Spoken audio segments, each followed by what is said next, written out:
Merhaba değerli dinleyicilerim. İlginç olaylar, şaşırtıcı bilgiler serimizdeki bu ilginç videoda rüyalarımızı kontrol edebildiğimiz lucid uyku nedir? Bunun hakkındaki bilgileri sizler için derledim. İyi dinlemeler. Hayatımızın 1/3'ünü uykuda geçirdiğimizi düşünürsek, rüyalarımızı lucid rüya yöntemiyle kontrol edebilmemiz faydalı olabilir. Rüya nedir? Uzmanlara göre halen tam olarak rüyaların ne olduğu anlaşılmış değil. Bazılarına göre rüyalar, beynin uyanık olduğunuzda yaşadığınız problemleri veya duyguları çözümleme zamanı. Bazılarına göre ise rüyalar, beynin hafıza verilerini birleştirdiği zaman. Fakat verilebilecek en kısa ve en olası cevap, rüyaların beynin kendi varoluşunu fark ettiği zaman olduğuydu. Uyanık olduğumuz zamanlarda beyin, sonu hiç gelmeyen dış uyarılanlarla ve bu dış uyarılanları anlamaya çalışmakla meşgul oluyor. Uyuduğumuzda ise dışarıdan çok az uyaran geliyor. Bu durumda beynin anlayabileceği bir dünya olmadığı için beyin normal çalışmasına devam edebilmek için kendi içinde kendi dünyasını oluşturuyor. Neden rüya gördüğümüzü bilmiyor olabiliriz. Fakat rüyaları ne zaman gördüğümüzü biliyoruz. Yeterli bir uyku aldığımızda uykunun 4 aşamasını tecrübe ediyoruz. NREM bir rüya. Bu uyku türü hafif uyku olarak adlandırılıyor. Vücut sıcaklığı, kalp ritmi, nefes alışverişleri ve enerji tüketimi tüm vücutta azalıyor. Kaslar hala aktif ve dış uyaranlara karşı açık durumdayız. Özetle uykuya dalış durumundayız. NREM 2 rüya. Derin uykuya doğru dalış olarak tabir edilen bu aşamada uyanmamız biraz daha zorlaşıyor ve dış uyaranların artık farkında değiliz. Bu aşama uykumuzun yaklaşık %50'sini oluşturuyor. NREM 3 rüya. Bu uyku aşaması derin uyku olarak adlandırılıyor. Dış uyaranlara artık tepki veremiyoruz. Bu uykumuzun yaklaşık %25'i diliminde iyice rahatlıyoruz. Bu aşama 4. aşamaya doğru gidiyor. Hatta bazen 4. aşamanın bir parçası olduğu söyleniyor.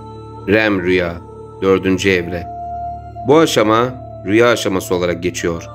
Kaslarımız artık kapalı durumda ve nefes alışverişimiz, kalp ritmimiz düzensiz hale geliyor. REM uykusunun gerçek görevi hala bilinmiyor. Bu uyku aşaması da uykumuzun yaklaşık %25'ini oluşturuyor. Her gece bu aşamaları sırasıyla tekrar tekrar yaşıyoruz. En keskin ve hatırlanan rüyalar çoğunlukla REM aşamasında yaşanıyor. Lucid rüya nedir? Normal uykular çoğunlukla bizim seçmediğimiz, yolu belli olan raylara bağlı hareket eden bir Luna Park trenine binmeye benziyor.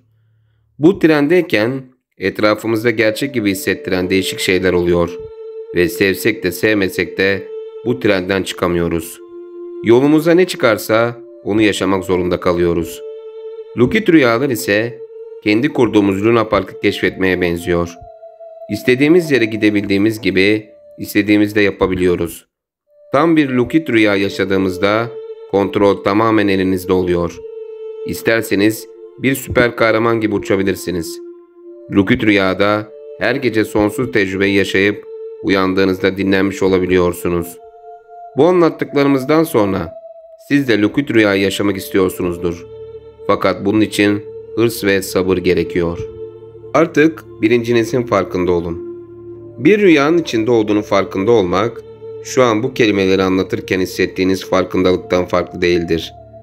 Örneğin bilgisayarda internet sayfanızın tarayıcısının geri tuşuna basıp sonra ileri tuşuna basarsanız yine bu sayfada olursunuz.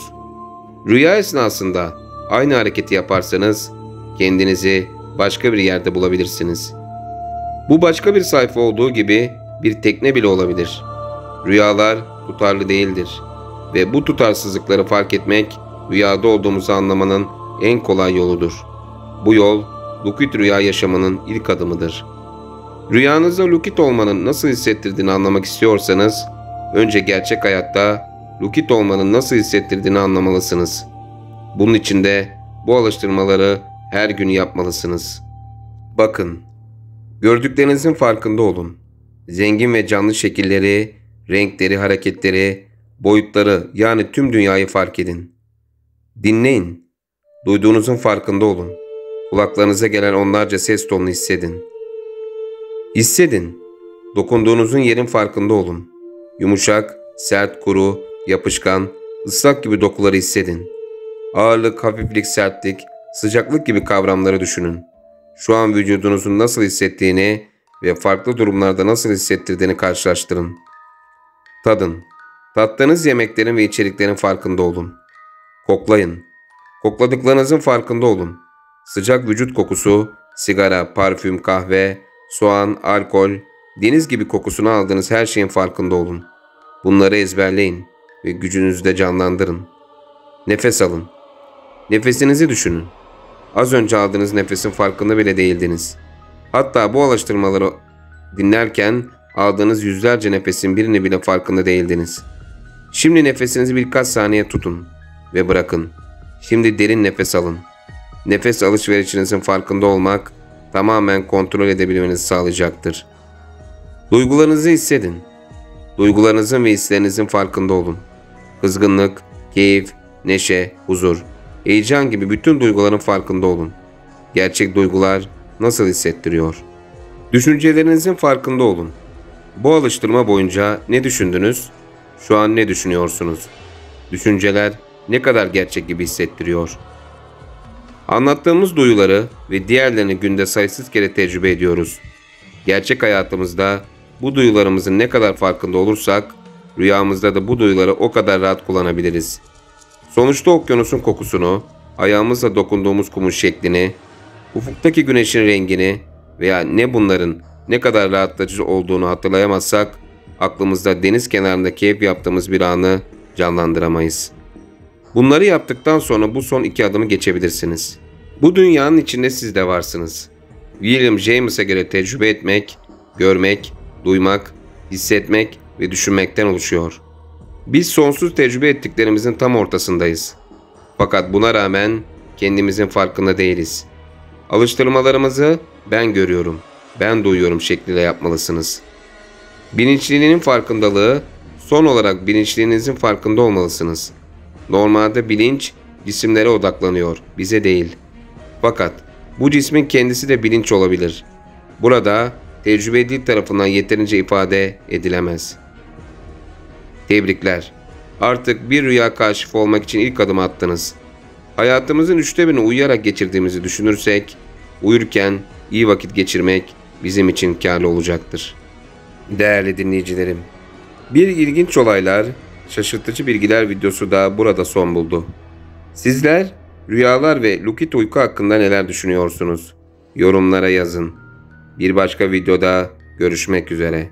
Hoşça kalın.